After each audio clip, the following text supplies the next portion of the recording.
अस्सलाम वालेकुम, नमस्कार। मैं इमरान जरीवाला जनसंपर्क न्यूज चैनल से। एक हवा जो है तो 4-5 दिन से गूंज रही है, जो तो आपने सुना भी होगा, आपने देखा भी होगा, जो यहाँ लिखा हुआ है बदल हवा तर चेहरा नवा। बदल हवा पर तर चेहरा नवा, बहुत अच्छी बात है। और इन्होंने अपने जीवन के अंदर बहुत जो हो तो मेहनत की है। और इनके जो हो तो हम काम अगर गिनाने को जाएंगे तो हमारे पास इतना टाइम नहीं है कि इतने काम, इनके अनगिनत काम है।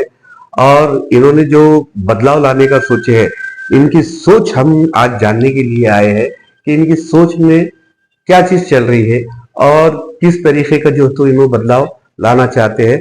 तो आइए हम मिलते हैं जीवन राजपूत साहब से। जीवन राजपूत साहब, हमारे जो तो दर्शकों को ये बताइए, किस तरह जो हो तो सबसे पहले आप बदलाव क्या लाना चाहते हैं? बदलाव क्या लाना चाहते हैं? एक कोई बदलाव लाने की जरूरत नहीं है। जो बदलाव देश में हो चुका है, आदरणीय मोदी जी पंतप्रधान है हमारे, उनके अंडर विकास की गंगा जो बह रही है, वो कहीं ना कहीं छत्रपति संभाजी नगर, जो औरंगाबाद हम पुराना नाम था, वहां पर और पूरे मराठवाड़ा में कहीं ना कहीं आने के लिए तरस रही है। जैसे अपने यहाँ पैठन में पानी है, पर अपने घर में वो आने के लिए तरस रहा है।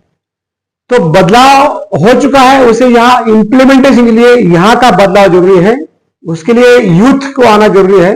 और जो एक पढ़ा हुआ, जिसको मैच्योरिटी है, जो परफेक्शन जानता है, जिसमें पेशेंस है, जो काम करने की क्षमता रखता है, ऐसा एक नया चारा शहर को जो पार्टी है उन्हें देना चाहिए। सर, मेरा एक सवाल ये है कि आप अपक्ष लड़ेंगे या आप फिर किसी पार्टी के जो तो मैटर करेंगे? नहीं, मैं आपको बताना चाहता हूं, आज तक भी मैंने कहीं पर भी, मेरे कोई बैनर पर भी मैं इलेक्शन लड़ने वाला हूं कहीं लिखा नहीं है। सर, हमारी मोहब्बत एक ही है और जनता की एक ही मोहब्बत है। हमारे सदन में ऐसा नजर आया है कि आपको इलेक्शन लड़ना चाहिए। आप भले ही इनकार कर रहे हैं, मगर हमने जो छानबीन की है उस वजह से कुछ युवा जो तो आपको बताते हैं कि नहीं सर को जो तो इलेक्शन लड़ना चाहिए।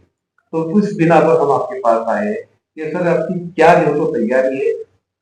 नहीं, वो तो सर्वे जो अगर नाम से किया जाता है, अगर मेरा पहचान अगर आप किसी नए आदमी को देते हो, उनको अगर बताते हो कि ऐसा ऐसा व्यक्ति है और ऐसा ऐसा ग्रामीण से आया है, ग्रामीण में खेती किया है, बाद में डॉक्टरी किया है, वकीली किया है, व्यवसाय किया है, 12 से 15 सामाजिक कार्य में काम चल रहा है, तो हर कोई ग्रामीण जो चेहरा है, हर कोई ग्रामीण वोटर जो है, उनकी सबकी आशा है कि ये चेहरा हमें चाहिए, बिल्कुल चाहिए। फिर भी अभी जैसे समय जाएगा उसमें अगर आप सभी का अगर ऐसा आशीर्वाद है तो शायद ये चेहरा आपके लिए सेवा में हाजिर हो सकता है। सर, अभी चुनाव में बहुत कम दिन रह गए हैं। मैं आपसे जानना चाहूंगा कि अगर आप इच्छुक है तो किसी पार्टी से लड़ने की इच्छुक है या फिर जो है तो अपक्ष लड़ने की इच्छुक है? क्योंकि जनता को कहीं ना कहीं आपका साथ चाहिए। नहीं, बराबर है, जनता को साथ चाहिए। और अगर इलेक्शन लड़ने का अगर समय आता है तो जो भी पार्टीज अवेलेबल है, जो विचारधारा है, वो बीजेपी से ज्यादा मिलती जुलती है।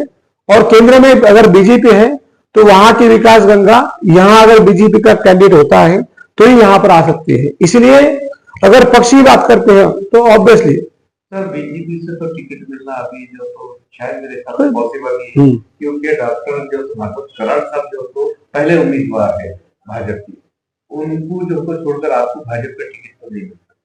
नहीं, आपने जो क्वेश्चन पूछा, मैं आपको बताना चाहता हूं कि आज तक यह जगह बीजेपी को छूटने वाली है या शिवसेना को छूटने वाली है, यही प्रश्न अभी तक सॉल्व हुआ नहीं है।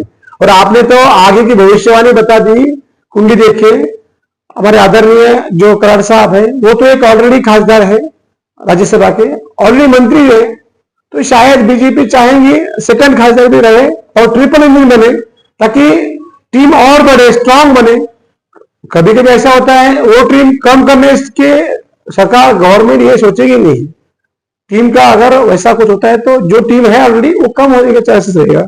अगर नया आदमी जुड़ता है तो टीम का स्ट्रांग बढ़ेगा। और एक यूथ है और जो ग्रामीण से शहरी जो भी सब जानता है, उसको अगर जोड़ते हैं तो फायदा ही फायदा है। इनफैक्ट फायदा यहां नहीं है, जेआर का इम्पैक्ट पूरा 8 जिले में है और 52 विधानसभा में है।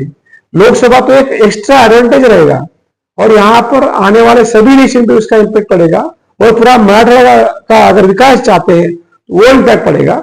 और कुछ ग्रामीण में, यहाँ का ग्रामीण का चेहरा चाहिए। मैं ये नहीं बोल रहा हूँ कि कोई नहीं चाहिए, जो चाहिए मैं बात कर रहा हूँ। सर, आप शहर को कैसे मदद से देखते हैं और क्या क्या जो तो शहर के अंदर अभी कमियां हैं? शहर के अंदर बहुत सारी बातें हैं जो कर सकते हैं। यहाँ पे जो भी पैरामीटर हम बताते हैं शहर का, अगर इंडेक्स के बारे में, सभी पैरामीटर में हम कहीं पर भी देश में टॉप 10 में नहीं है। आप मान लो इंदौर अगर टॉप वन में आता है क्लीनिंग में, तो यहाँ क्लीनिंग में क्यों नहीं आता है, क्लीन सिटी में?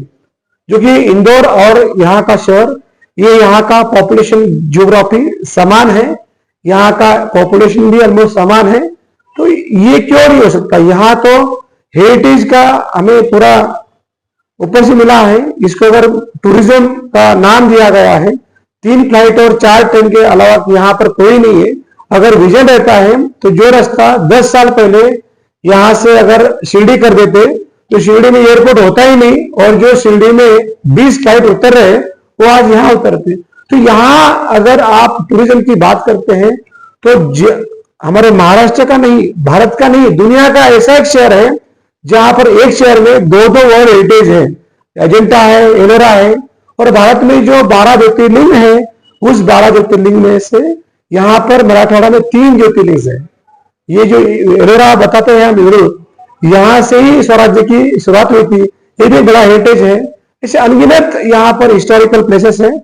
उसे अगर हम करते हैं तो मेडिकल टूरिज्म का यहाँ पूरा हब हो सकता है। 2 से 2.5 लाख युवाओं को यहाँ पर रोजगार मिलेगा और क्राइम यहाँ पर बहुत फास्ट में कम होगा, ऐसा लगता है मुझे। दूसरी बात है कि लॉ का मैंने पढ़ाई किया है, उसमें क्रिमिनल लॉयर का भी जो पढ़ाई चल रहा था, तो काफी जगह पे सर्वे किया, यूथ से बात किया, क्राइम का जो मेन कारण क्या है वो समझने की उसमें स्टडी किया। तो ये बड़ा आसान है, क्राइम यहाँ कम कर सकते हैं। 0 टॉलरेंस अगर रख दिया तो क्राइम कम हो जाएगा। इंडस्ट्री का अगर बात करते हैं तो पिछले 20 साल में जैसे बताना चाहिए वैसे इंडस्ट्री यहाँ आए नहीं है। काफी सारे 8 से 9 बड़े बड़े इंडस्ट्री, आपको सभी को पता है कि यहाँ से लेके बहुत सारी कंपनियां हैं जो यहाँ से कहीं और चले गए हैं, क्योंकि यहाँ आने के लिए हमारा क्या है, ये जो ब्रेकर है, ये ब्रेकर कहीं ना कहीं कम होना चाहिए। और जैसा विकास जो पश्चिम महाराष्ट्र या विदर्भ में होता है वो यहाँ पे होना चाहिए।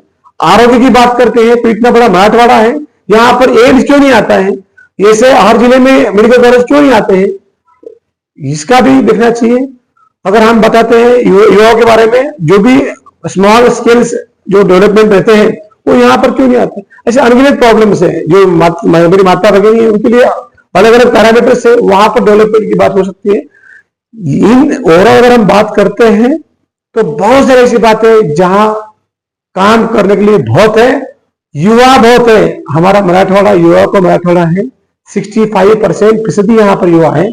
इसलिए अगर युवाओं को अगर सही डायरेक्शन में लाना है तो यहाँ नया युवा, और मैं तो आप सभी को विनती करता हूं, मैंने आज तक लोकसभा लड़ना है ऐसे कहीं बताया नहीं है। अगर हम में से कोई अगर युवा यहाँ पर लड़ना चाहता है, मैं उसका साथ दूंगा और हम सब साथ देंगे।